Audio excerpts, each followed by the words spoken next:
Hello and welcome to another edition of the Powell Press. I am State Senator Bobby Powell, representing Senate District 24 in Palm Beach County. And this is week 2 of the 2023 legislative session. And boy, do I have some important information that I'm ready to share with you. On Tuesday, March 14th, I met with both the Junior League of the Palm Beaches and Lake Worth Beach Mayor Betty Raish and the commissioners, Commissioner Malega, Stokes, and McVoy. We discussed legislative and community priorities. Also on Tuesday, 2 key Senate bills moved unanimously through the Senate committees, Senate Bill 1146 and Senate Bill 306. 1146 would make it easier for unwed fathers to have a say in the lives of their children, while Senate Bill 306 seeks to stop catalytic converters from being stolen. Finally, on Tuesday, I presented Senate Memorial 848. It's a Senate memorial for the people of Iran to the Committee on Military and Veteran Affairs, Space and Domestic Security, where it passed unanimously. As you may already know, last year's protests began to take place across Iran after the brutal murder of Mahsa Amini.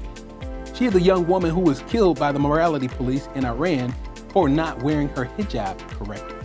Since then, millions of people in Iran and around the world have joined hands to fight for a democratic Iran and to ensure accountability of Iran's dangerous government.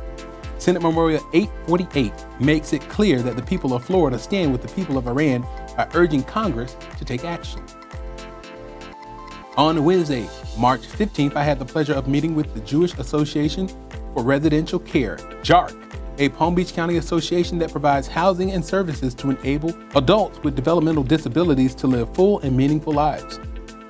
Also on Wednesday, unfortunately, we also saw legislation which passed the Senate Rules Committee that once again targets immigrants by collecting immigration status from patients seeking help in hospitals, penalizes those who offer rides or shelter to undocumented immigrants, and fines employers who offer them a job.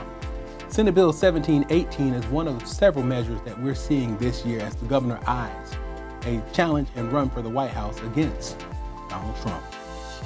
This week also saw an attempt by one lawmaker who was backed in his campaign by the governor to codify into state law the display of the Confederate flag in public buildings, including schools. Fortunately, as public pressure mounted, the amendment was withdrawn. But I do worry that the move to return this symbol of hate and division to fly above this state has not ended. The midpoint of this week did have some high points, though. My bill on legal instruments passed the Senate floor by unanimous vote. The bill, technical in nature, deals with foreclosure judgments, assignments of rents, and notarizing documentation of legal instruments. And Senate Bill 430, my bill on abandoned and historic cemeteries, unanimously passed its first Senate committee hearing. The legislation, which grew out of the discovery of hundreds of unmarked graves in the Tampa area underneath a housing complex and warehouse, requires a newly created historic cemeteries program to research, identify, and record abandoned cemeteries. This legislation has an emphasis on African American cemeteries. When abandoned cemeteries are located, provide notification and guidance to relevant reasons and assist with efforts to identify relatives and descendants. Funeral directors, religious organizations, qualified nonprofit organizations, and property owners are all in favor of this legislation. Thursday marked another day of controversial legislation as Senate Bill 202 was heard before the Senate Appropriations Committee.